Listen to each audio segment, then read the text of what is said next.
While riding in my Cadillac, what to my surprise,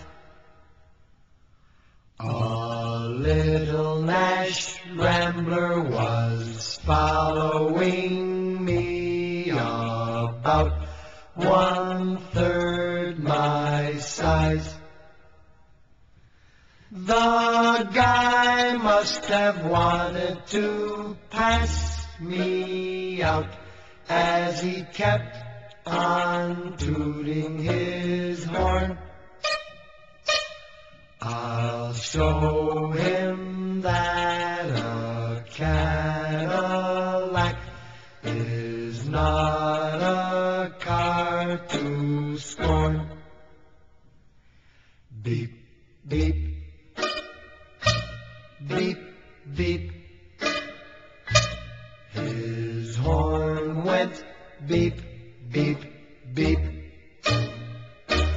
I pushed my foot down to the floor to give the guy the shake, but the little Nash Rambler stayed right behind. He still had on his brake.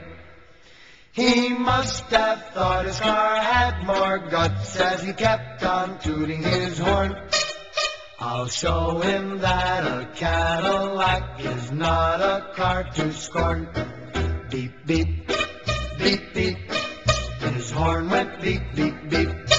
My car went into passing gear and we took off with gust. Soon we were doing 90, must have left him in the dust. When I peeked in the mirror of my car, I couldn't believe my eyes. The little Nash Rambler was right behind. I think that guy could fly. Beep, beep, beep, beep. His horn went beep, beep, beep. Now we're doing 110. It certainly was a race. For a Rambler to pass a Caddy would be a big disgrace. The guy must have wanted to pass me out and he kept on tooting his horn. I'll show him that a Cadillac is not a car to scorn.